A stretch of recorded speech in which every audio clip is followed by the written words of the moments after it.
بسم الله الرحمن الرحيم.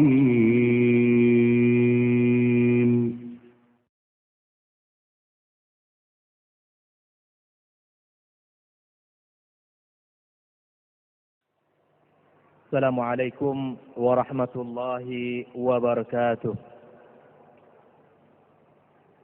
إن الحمد لله نحمده ونستعينه ونستغفره ونعوذ بالله من شرور أنفسنا ومن سيئات أعمالنا. من يهد الله فلا مضل له ومن يضلله فلا هادي له. أشهد أن لا إله إلا الله وحده لا شريك له وأشهد أن محمدا عبده ورسوله. اللهم إنا نسألك علما نافعا وعملا متقبلا ورزقا واسعا وذرية صالحة. اللهم إنا نسألك الهدى والتقى والعفاف والغنى. اللهم بارك لنا في رجب وشعبان وبلغنا رمضان. Ma'asyiral hadirin wal hadirat yang dimuliakan Allah Subhanahu wa taala.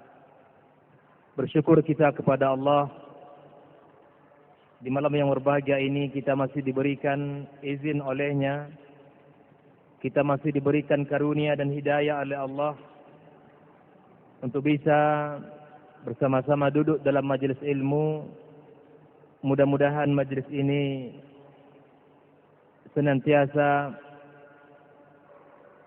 bisa kita ikuti, senantiasa bisa kita idamkan majelis yang di situ dibacakan ayat-ayat Allah dan dipelajari hadis-hadis Rasulullah sallallahu alaihi wasallam. Mudah-mudahan dengan itu kita lakukan, kita mendapat rahmat, ampunan dari Allah Subhanahu wa taala. Ma'asyiral hadirin wal hadirat, Bapak Ibu kaum muslimin kaum muslimat yang dimuliakan Allah. Pada malam ini kita lanjutkan kajian kita tafsir surat Ad-Duha. Tafsir surat Ad-Duha. Surat ini bagian daripada surat Makkiyah. Surat ini bagian atau golongan daripada surat-surat Makkiyah.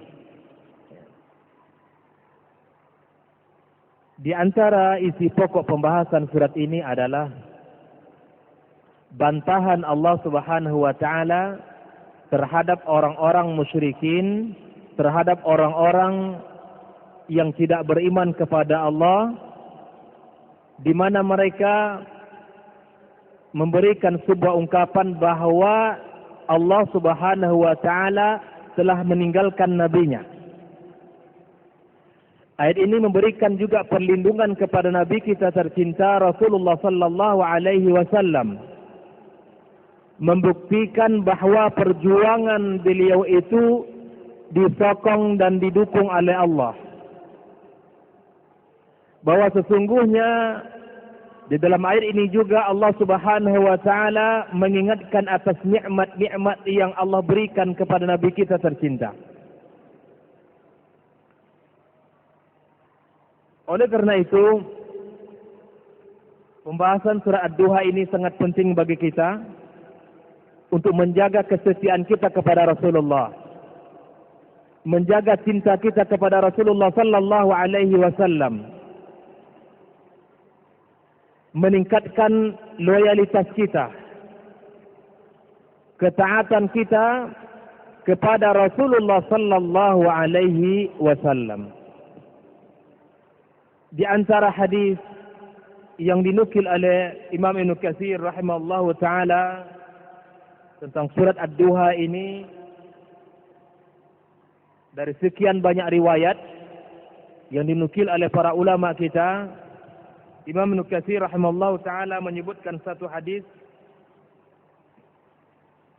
bahwa ketika Rasulullah sallallahu alaihi wasallam terhenti turunnya wahyu, dikisahkan ada 15 hari terputus wahyu dari Rasulullah. Dan Rasulullah sallallahu alaihi wasallam merasakan betapa sedihnya beliau tidak turunnya wahyu. Karena sesungguhnya kebahagiaan Rasulullah sallallahu alaihi wasallam itu ketika turunnya wahyu kepada dia dan ketika dia berhadapan dengan Jibril menerima wahyu dari Allah Subhanahu wa taala. Dan inilah bekal hidup Rasulullah, bekal perjuangan Rasulullah, bekal di dalam menghadapi setiap gerakan dakwah beliau. Bisa kita bayangkan kaum muslimin kaum muslimat, manakala bekal kita sudah terputus di dalam sebuah perjalanan di mana kita sangat membutuhkan akal bekal tersebut, akan tetapi bekal itu telah tiada, bekal itu tidak lagi kita dapatkan, maka kita akan merasakan betapa perasaan kita ini akan berat melakukan perjalanan yang akan kita tuju itu. Rasulullah sallallahu alaihi wasallam menyadari bahwa bekal beliau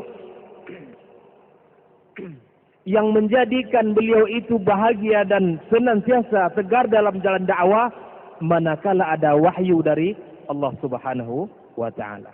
Oleh karenanya ketika beberapa malam Rasulullah sallallahu alaihi wasallam tidak lagi qiyam, tidak lagi melakukan salat malamnya, maka datanglah kepada dia seorang wanita.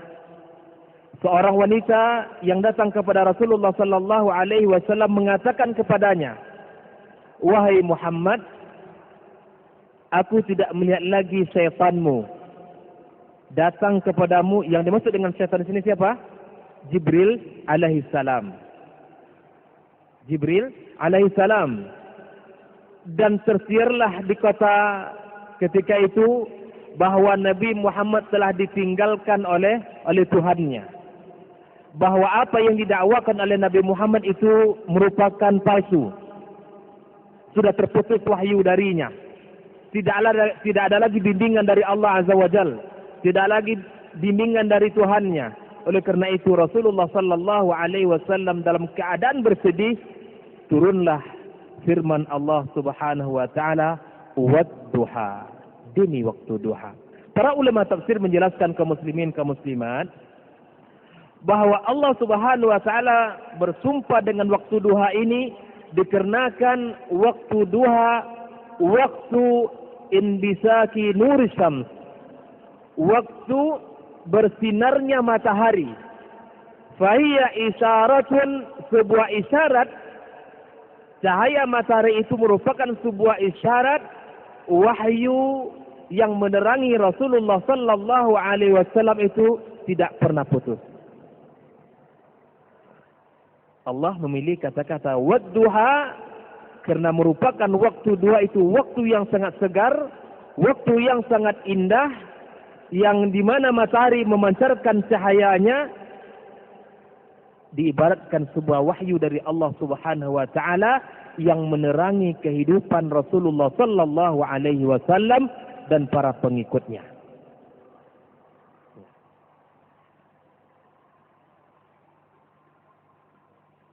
Imam Ibnu Katsir di sini menjelaskan dari hadis riwayat Imam Ahmad, qala haddatsana Abu Nuaim haddatsana Sufyan an al-Aswad ibn Qais qala sami'tu Junduban yaqulu ishtaka an-nabiy sallallahu alaihi wasallam falam yakun lailatan aw lailataini, bahwa Rasulullah sallallahu alaihi wasallam tidak melakukan qiyam satu malam ataupun dua. Bayangkan kaum muslimin, kita dapatkan penjelasan Rasulullah sallallahu alaihi wasallam bagaimana beliau dalam salat malamnya. Di dalam sebuah hadis yang dikisahkan oleh Aisyah radhiyallahu taala anha qalat, yang menjelaskan bagaimana qiyamnya Rasulullah sallallahu alaihi wasallam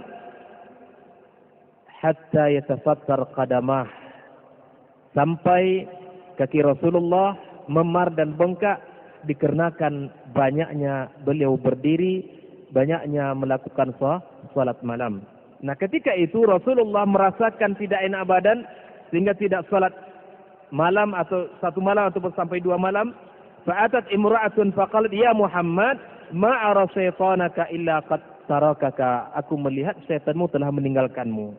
Fa anzalallahu azza wa jalla wad-duha wal-laili idza saja ma wadda'aka rabbuka wa ma qala. Lalu kemudian Allah mengatakan wal-laili idza saja. Ini menunjukkan bahwa sesungguhnya kebiasaan Rasulullah sallallahu alaihi wasallam itu qiyam. Setelah terbitnya matahari di waktu duha, kemudian Allah bersumpah dengan waktu malam yang menunjukkan kebiasaan Rasulullah sallallahu alaihi wasallam dengan qiyam pada malamnya. Maka sesungguhnya kaum muslimin, fa inna salatal laili da'bus salihin. Salat malam itu merupakan kebiasaan orang-orang saleh. Kebiasaan orang-orang yang dekat dengan Allah. Kebiasaan orang-orang yang bertakwa kepada Allah Subhanahu wa taala. Makanya dikisahkan oleh Rasulullah sallallahu alaihi wasallam bahwa kalau seandainya Abdullah itu salat malam, maka dialah sebaik-baik hamba. Ini menunjukkan bahwa kalau orang yang melakukan salat malam menunjukkan hamba yang baik di sisi Allah. Makanya kaum muslimin, kalau seandainya kita baca di antara kisah salafus saleh kita, mereka bagaimana kecintaan, kebahagiaan mereka dengan datangnya malam. Luar biasa. Kebahagiaan mereka jika malam itu menghampiri mereka. Mereka sangat gembira sekali. Di antara ungkapan-ungkapan yang kita baca di antara kitab-kitab sejarah, bahwa sesungguhnya kata mereka, kalaulah tidak karena datangnya malam, maka tidak lagi saya akan merasakan indahnya dunia ini. Kalaulah tidak karena malam hari, maka saya tidak akan pernah lagi merasakan betapa indahnya dunia yang ada sekarang ini. Inilah salah satu ungkapan Abu Darda radhiyallahu taala anhu. Kalaulah tidak karena 3 perkara, maka saya tidak akan ingin hidup di dunia ini, kata beliau. Salah satunya adalah melakukan salat di malam harinya. Salat di malam hari merupakan kebahagiaan dan kemuliaan seorang hamba di sisi Allah Subhanahu wa taala. Walakin akan tetapi kaum muslimin, tidak semua orang mampu, tidak semua orang bisa melakukan itu semua, karena sesungguhnya merupakan taufik dari Allah Subhanahu wa taala.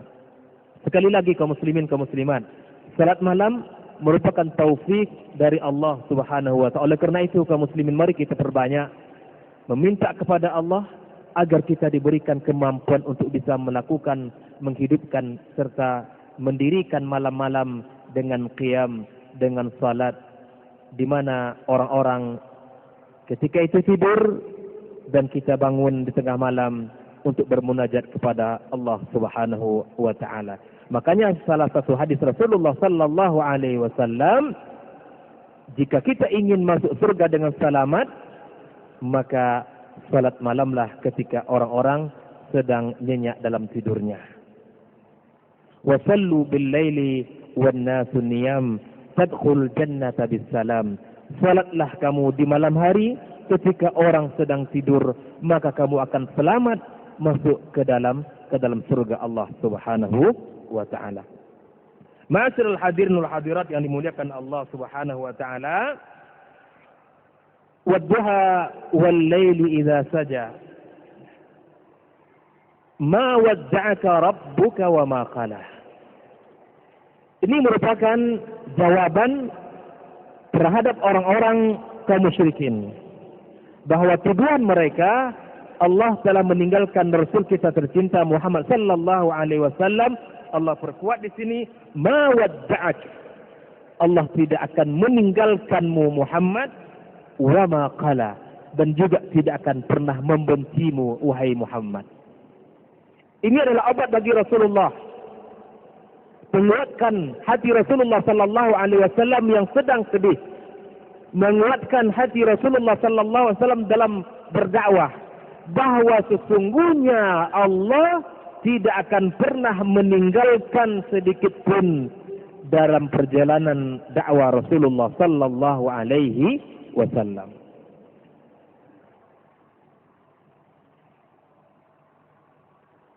Imam Ibnu Katsir menjelaskan di sini, wa hadza qasamun minhu ta'ala bid-duha wa ma ja'ala fihi min ad-diya. Wa qawluhu ma wadda'aka rabbuka ma tarakak. Yang dimaksud dengan ma wadda'aka rabbuka ay ma tarakaka ya Muhammad. Allah tidak akan pernah meninggalkanmu wahai Muhammad. Wa ma qala wa ma abghadak. Allah juga tidak pernah membencimu.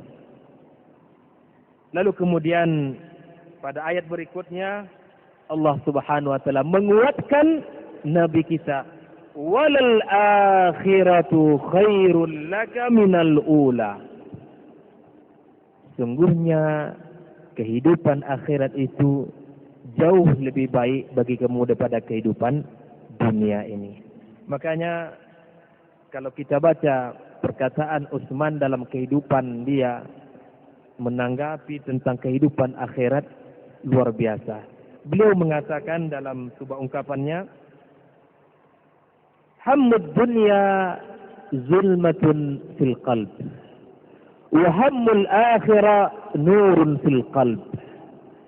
Cita-cita yang terlalu besar dalam kehidupan dunia ini, cita-cita kita tentang dunia ini terlalu besar, itu akan memberikan kegelapan dalam hati. Dan cita-cita yang terlalu besar, yang besar terhadap akhirat, itu merupakan cahaya di dalam hati.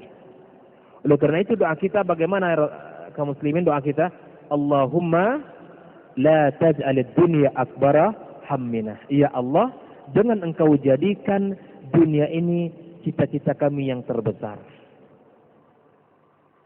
Siapa di antara kita kaum muslimin yang memahami ayat yang satu ini? Siapa di antara kita ketika dia berbicara, dia mengambil bagian untuk akhirat?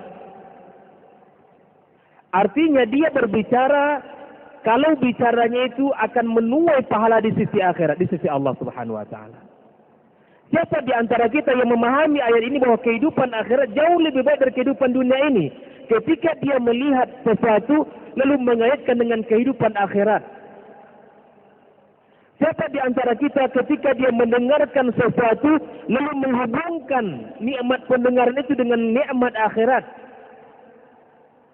Ketika dia gembira mendapatkan sesuatu, lalu kegembiraannya itu dihubungkan dengan kegembiraannya terhadap kedatangan hari akhirat.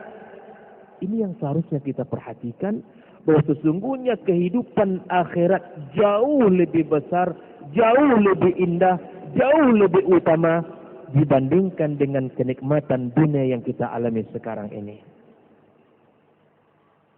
Oleh karena itu, Rasulullah sallallahu alaihi wasallam di dalam hadis yang sahih yang disahihkan oleh Syekh Al-Albani rahimahullahu taala, beliau Rasulullah sallallahu alaihi wasallam mengatakan, "Man kana fid dunya hammahu farraqallahu alaihi amrahu." Barang siapa yang cita-citanya dunia, maka Allah akan berai-beraikan urusan dia. Itu yang pertama. Wa ja'ala faqrahu baina ainaihi. Allah akan jadikan kefakiran di pelupuk mata dia.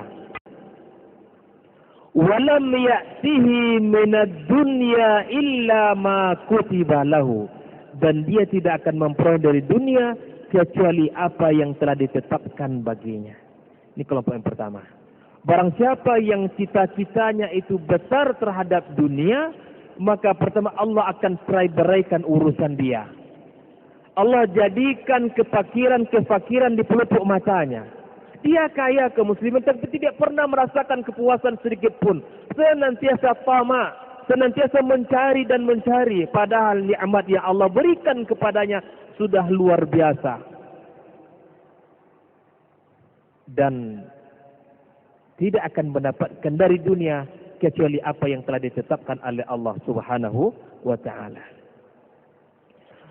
Wa man kanatil akhirah niyatah, dan barang siapa yang niatnya, cita-citanya akhirat, Perhatikan 3 perkara pula yang akan dia dapatkan.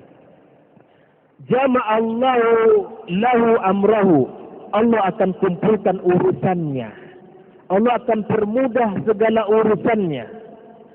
Allah akan berikan kemudahan. Allah akan bukakan jalan baginya. Itu yang pertama. Wa ja'ala ghinahu fi qalbihi. Allah jadikan kekayaan di dalam hatinya. Oleh kerana itu Rasulullah SAW menjelaskan walaisal ghina an kasratil ard. Bukanlah kaya yang sebenarnya itu dengan banyaknya harta, walakinnal ghina ghinal qalb. Sesungguhnya kaya yang sesungguhnya itu kekayaan yang ada dalam hati kita. Itulah kekayaan yang sesungguhnya yang dikatakan Rasulullah sallallahu alaihi wasallam. yakni kita akan merasakan puas terhadap apa yang Allah berikan kepada kita. Akan merasakan nikmat yang begitu luar biasa ketika kita mendapatkan nikmat itu. Inilah orang-orang yang hina. Tidak seperti digambarkan oleh Allah, yalhas. Tidak seperti wal'iyazbillah seekor anjing yang senantiasa mengulurkan lidahnya, menerkam, ingin memakan segala sesuatu yang ada di hadapan tanpa memikirkan sedikit pun halal atau haramnya.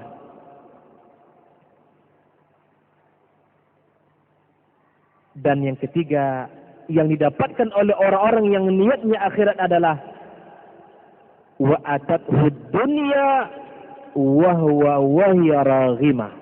Dan dunia datang kepadanya saat dia sudah tidak mau. Tak mau lagi. Tetapi dunia dengan semakin lari dari dunia, dunia itu semakin mengejar. Inilah janji Rasulullah kaum muslimin. Tetapi hadis ini memang perlu kita sering baca, perlu kita hayati. Sehingga betul-betul keyakinan kita itu tertanam. Kalau seandainya niat kita ini akhirat, maka dunia itu akan datang kepada kita. Dan kita akan mendapatkan jauh lebih baik dari apa yang kita cita-citakan itu. Pada pertemuan sebelum ini sudah katakan di antara sikap para salafus saleh kita kaum muslimin, kalau mereka mendapatkan apa yang mereka cita-citakan, mereka gembira cuma satu. Akan tetapi sebaliknya tidak mendapatkan apa yang mereka harapkan, mereka memuji sebanyak-banyaknya. Memuji Allah Subhanahu wa taala karena mereka yakin akan sesungguhnya apa yang ditetapkan Allah, apa yang dipilihkan oleh Allah untuk dia itu jauh lebih baik daripada apa yang diinginkan oleh dirinya. Oleh kerana itu kaum muslimin yang dimuliakan Allah Subhanahu wa taala, yang perlu kita hayati, yang perlu kita amati dalam ayat yang satu ini adalah sejauh mana sikap kita terhadap keyakinan kita bahawa akhirat itu jauh lebih mulia, jauh lebih baik daripada kehidupan dunia ini. Ini yang kita perlu tanamkan. Bahawa kehidupan akhirat jauh lebih utama, jauh lebih besar, jauh lebih mulia daripada kehidupan kita di dunia ini. Yang digambarkan oleh Rasulullah sallallahu alaihi wasallam dalam sebuah hadisnya, istaja'a Rasulullah sallallahu alaihi wasallam ala hasirin, bahwa Rasulullah pernah berbaring di sebuah tikar. Fa'asara fi jambi, lalu tikar itu berbekas di samping Rasulullah sallallahu alaihi wasallam. Jadi Rasulullah sallallahu alaihi wasallam falamma staiqaza ja'alat amsah janbahu wa qult. Ketika beliau bangun lalu beliau melihat ada bekas. Faqultu ya Rasulullah, lalu aku berkata kepada Rasulullah, ala azantana hatta nabsit laka 'ala al-hasiri syai'a? Apakah engkau izinkan kami wahai Rasulullah, kami beri alas di atas tikar kamu tersebut? Faqala Rasulullah, mali walid dunya. Tidak ada apa-apanya dengan dunia ini. Ma ana wad dunya. Tidak ada nilainya dunia itu, kata Rasulullah. Innama masali wa masalud dunya.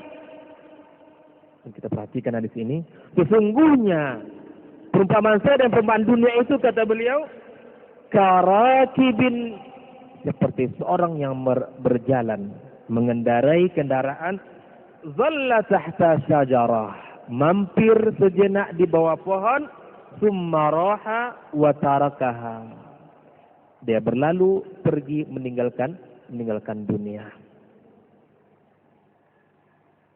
beginilah sikap Rasulullah kita terhadap dunia. Bagaimana beliau mengatakan kepada kita, tidak hanya mengatakan dengan perkataan, tetapi beliau buktikan. Bukan berarti kita dilarang oleh Rasulullah untuk mencintai dunia, tidak. Akan tetapi jangan jadikan dalam hati kita ini bagian dunia besar daripada bagian akhirat. Ini yang diinginkan Rasulullah sallallahu alaihi wasallam. Karena para ulama Tazkiyatun Nafs mengatakan kalau seandainya dunia itu lebih besar daripada bagiannya dari akhirat, maka itu akan jadi penghalang untuk kecintaan terhadap amal-amal soleh. Senantiasa berangan-angan, senantiasa berhayal. Dikatakan oleh para ulama bahwa sesungguhnya angan-angan itu, kata mereka, baharun la sa'ila lahu, bagaikan lautan yang tiada ada tepiannya. Tidak ada. Berangan-angan mendapatkan ini dan itu semua. Padahal kehidupan dia itu sendiri adalah sudah tidak dimanfaatkan untuk kebaikan. Kalau kita perhatikan hadis-hadis Rasulullah kaum muslim, banyak sekali pesan-pesan beliau tentang menggunakan waktu itu. Ikhtan yang khamsan qabla khams. Ya. Pergunakan 5 ini yang sebelum datang 5 yang berikutnya. Syababaka qabla haramika. Waktu muda menggunakan untuk ketaatan sebelum datang waktu tua. Sihataka qabla maradika. Atau saqamika, waktu sehat sebelum datang waktu sakit.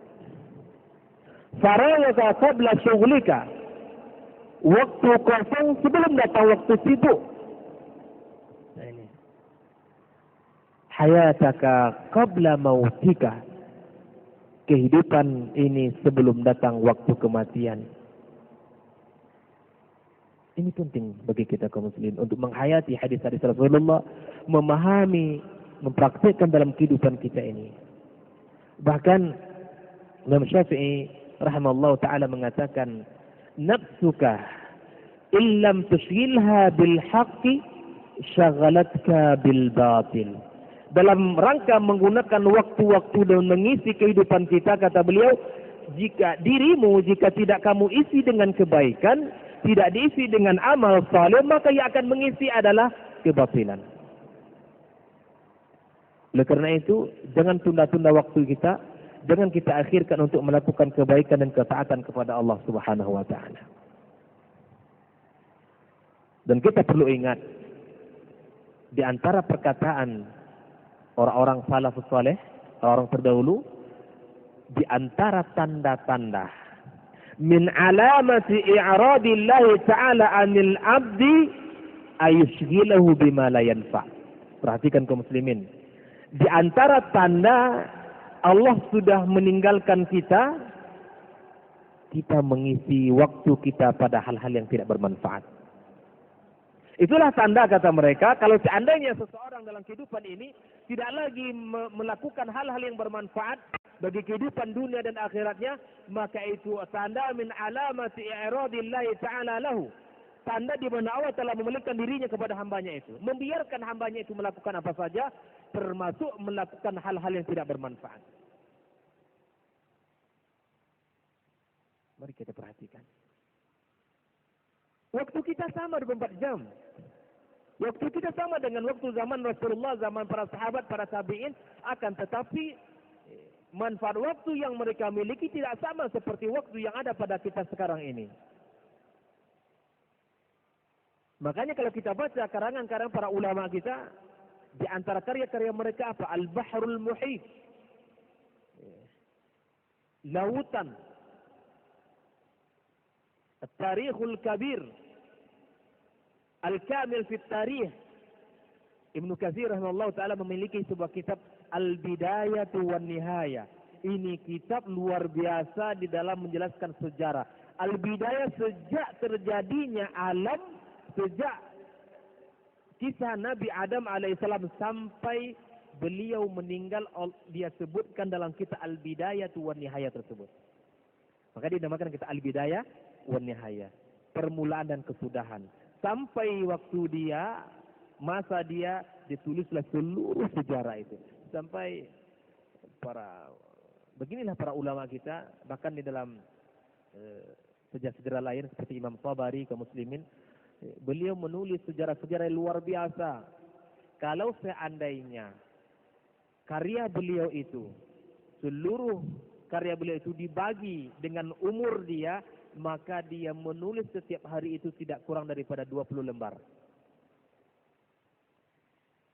Sejak dia lahir sampai dia meninggal berapa tahun, dibagilah lembaran-lembaran dari karya beliau itu, maka tak kurang daripada 20 lembar setiap hari menulis la ilaha illallah. Betapa beliau memanfaatkan waktu-waktu yang mulia itu sehingga betul-betul dia tuai, betul-betul dia raih kemenangan di sisi Allah Subhanahu wa taala. Karena itu mari kita perhatikan, manakala kita di dunia ini tidak lagi menggunakan waktu kepada hal yang bermanfaat, maka koreksi diri kita, evaluasi, jangan-jangan itu tanda Allah sudah membiarkan kita. Jangan-jangan itu tanda Allah sudah membiarkan kita. Berbanyak-banyak istighfar kepada Allah, mintalah pertolongan kepada Allah Subhanahu wa taala, dan inilah yang dibenci oleh Umar. Pada kajian minggu kemarin sudah saya sampaikan. Kata beliau apa ungkapannya? Inni la akrahu li ahadin ayyakuna sabahlalan. Saya sangat membenci seorang laki-laki dari kalian ayyakuna khaliyan sabahlalan, kosong tak menentu, la min amalid dunya wala min amalil akhirah, tidak dari mengerjakan pekerjaan dunia, juga tidak mengerjakan pekerjaan akhirat. Ini dibenci oleh Umar orang seperti ini. Benci. Karena sesungguhnya kehidupan kita jelas. Wa ma khalaqtul jinna wal insa illa liya'budun. Itulah tujuan hidup kita. Allah sudah jelaskan dalam surah Az-Zariyat bahwa tujuan kita adalah menyembah Allah Subhanahu wa taala. Ma'asyiral hadirin wal hadirat yang dimuliakan Allah Subhanahu wa taala. Oleh karena itu, mari kita mencoba menyikapi diri kita agar meyakinkan diri kita ini bahwa kehidupan akhirat jauh lebih utama daripada kehidupan kita di dunia ini, dengan memahami hadis-hadis Rasulullah sallallahu alaihi wasallam. Ma'asyiral hadirin wal hadirat yang dimuliakan Allah, wala sawfa yu'tika rabbuka fatarda. Imam Ibnu Katsir menjelaskan di sini, fi daril akhirati yu'ti hatta yurdiyahu fi ummati wa fi ma 'addahu lahu min al-karamati wa min jumlati nahrul kautsar alladhi hafatahu qababul lu'lu' al-majuf wa tinuhu mis asfar kama sayati. Bahwa Allah akan memberikan beberapa nikmat kepada Rasulullah sallallahu alaihi wasallam, beberapa karunia, sehingga salah satunya adalah al-kautsar yang disebutkan oleh Allah, inna a'taina kal kautsar, ya, disebutkan oleh Allah Subhanahu wa taala, dan beberapa keutamaan-keutamaan yang Allah berikan kepada umat Rasulullah sallallahu alaihi wasallam yang membuat Rasul itu bahagia dan bangga nanti. Kita ketahui umat Nabi Muhammad umat yang paling terakhir, akan tetapi umat yang paling utama nanti, yang paling pertama masuk surga. Umat Nabi Muhammad umat yang paling pendek umurnya, akan tetapi umat yang paling banyak diberikan oleh Allah dispensasi kepada kita. Di malam Ramadan kita mendapatkan satu malam kemuliaan yang Allah hadiahkan kepada umat Nabi Muhammad ini, yaitu Lailatul Qadar. Khairun min alfi syahr. Lebih baik daripada 1000 bulan, lebih baik daripada 1000 bulan. Kalau kita kali-kali, kalau kita hitung-hitung, itu sama dengan 83 tahun sekian bulan. Nah, ini kan luar biasa. Kalau umat terdahulu, mereka diberikan umur sampai 100 tahun, tetapi tidak diberikan kelebihan-kelebihan seperti umat Nabi Muhammad. Kalau kita diberikan berbagai macam bentuk kelebihan-kelebihan, seperti ya, Rasulullah sallallahu alaihi wasallam katakan, ya ibn Adam, law ataitani bi kirabil ardi khataya la tusyrik bi syai'an la ataituka bi kirabiha maghfiratan. Dalam hadis qudsi Allah katakan, wahai anak Adam, jika engkau di akhirat sana nanti datang dengan membawa dosa sebesar bumi ini, engkau datang kepadaku tidak mensyirikkanku, maka aku akan datang kepadamu dengan ampunan sebesar bumi pula. Banyak keutamaan-keutamaan yang Allah janjikan dan Rasulullah sampaikan kepada kita tentang umat Nabi Muhammad sallallahu alaihi wasallam. Nah. Kemudian Allah mengingatkan beliau beberapa nikmat yang Allah berikan kepada Rasul kita. Alam yajidka yatiman fa'awa. Bukankah engkau Muhammad akan mendapatkan dalam keadaan yatim, lalu kami berikan perlindungan. Oleh karena itu, syariat Islam sangat menganjurkan kepada kita untuk memberikan perhatian yang tinggi kepada anak-anak yatim. Rasulullah sallallahu alaihi wasallam sudah menjelaskan dalam beberapa hadisnya, ana wa kafilul yatimi hakadha.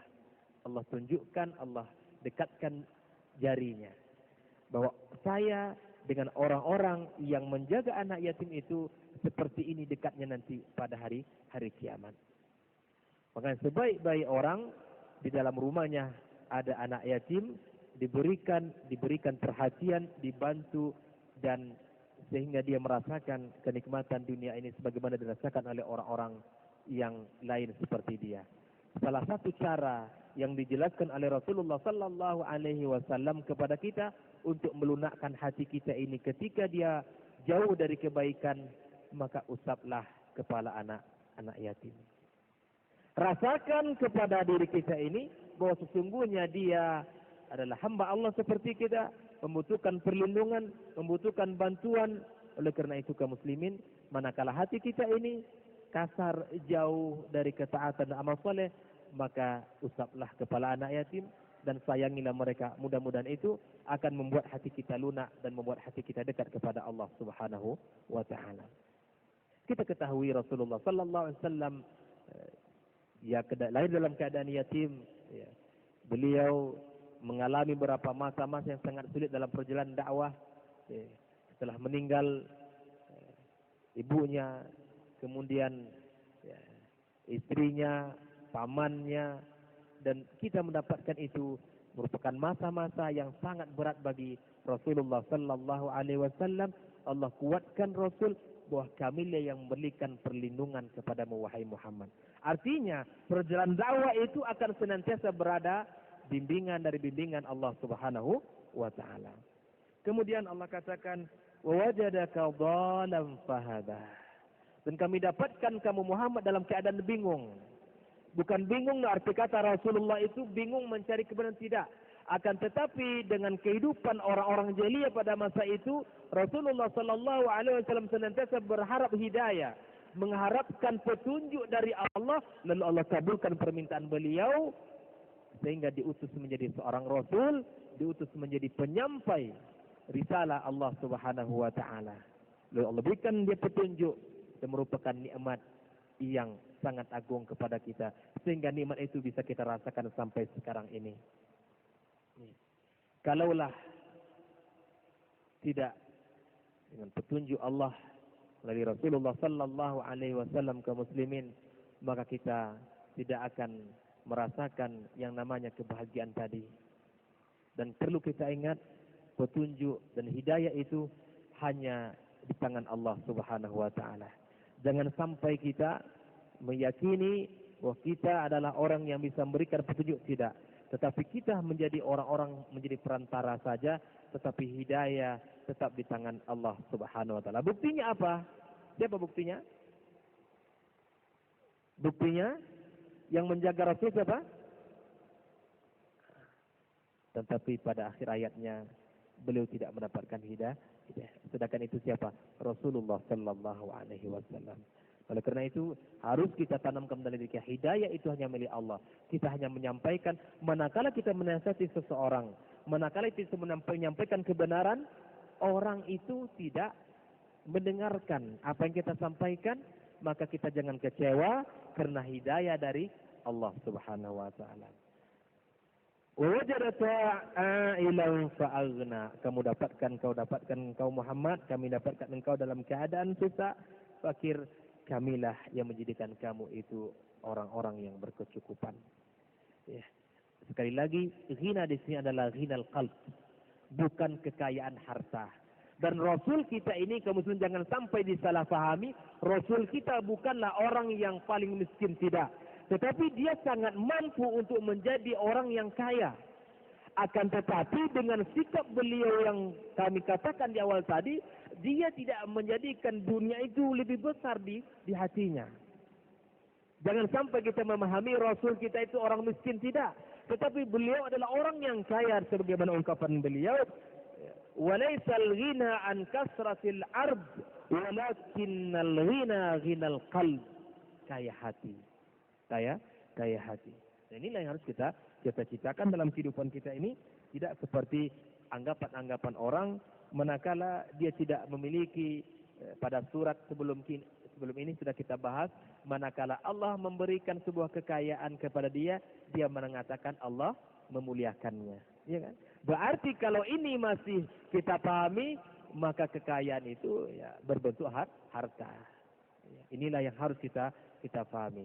Nah, manakala Allah Subhanahu wa taala memberikan kesempatan hidup, orang mengira Allah murka kepada tidak.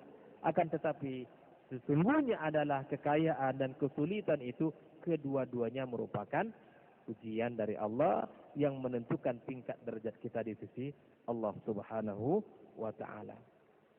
Makanya di antara doa beliau apa? Allahumma ahyini miskina wa amitni miskina wahsyurni ma'a zumratil masakin. Ya Allah, hidupkan aku miskin bersama orang-orang yang miskin, dan matikan aku dalam keadaan miskin, dan kumpulkan aku bersama orang-orang miskin.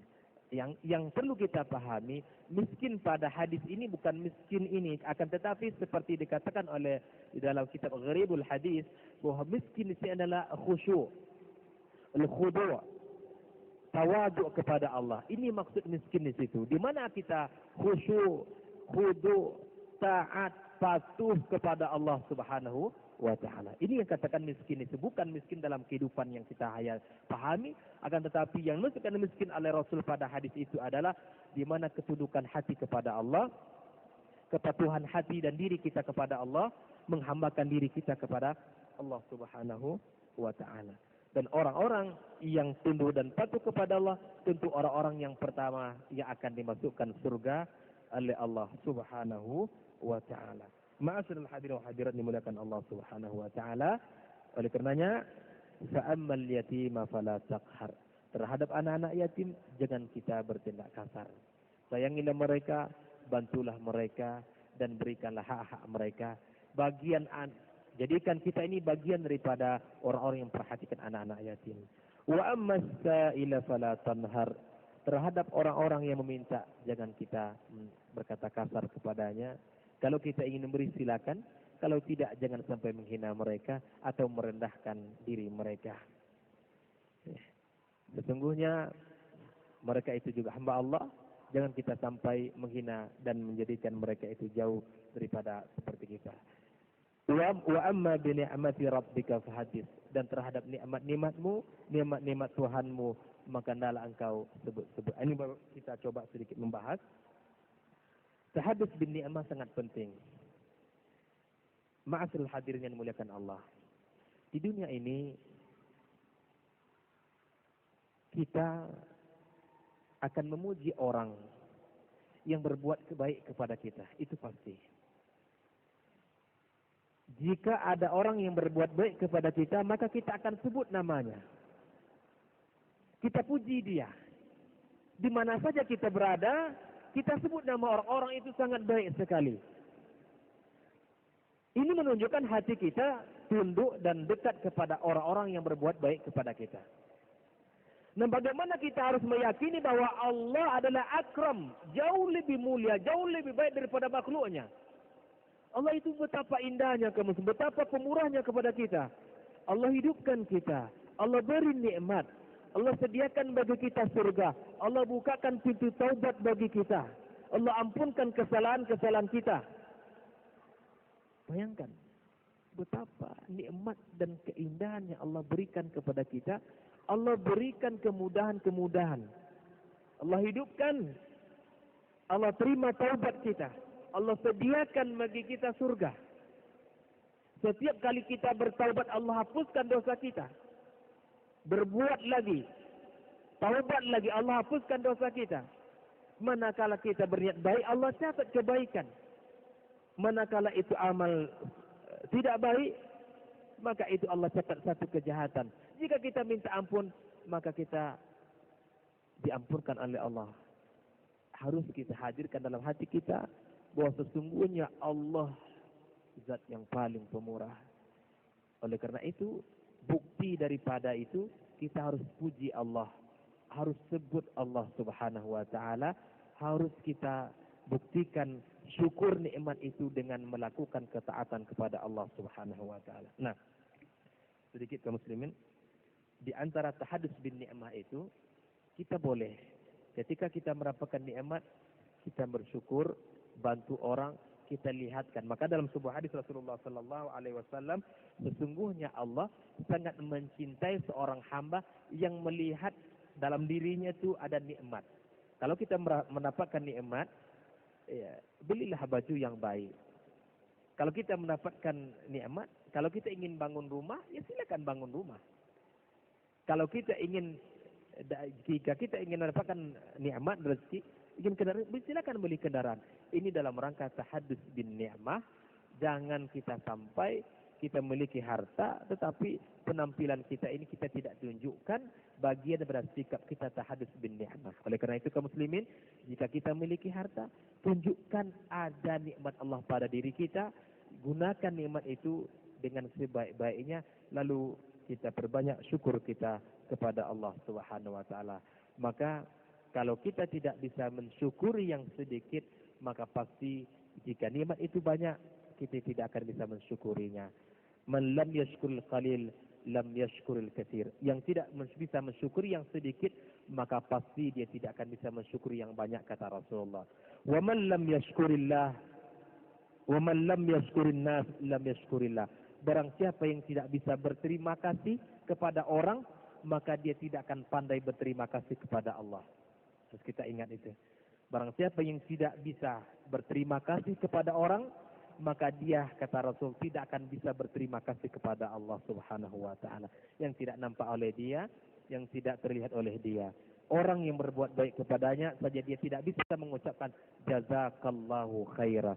Ma'asyiral hadirin hadirat, di antara sunnah Nabi kepada kita, orang yang berbuat baik kepada kita, maka ucapkanlah jazakallahu khairan. Semoga Allah membalas kebaikan kamu itu. Inilah ungkapan-ungkapan yang diajarkan kepada kita, atau kita ucapkan dengan ucapan syukran katsiran dan sebagainya. Mudah-mudahan ada manfaat dan membuat hati kita semakin dekat kepada Allah.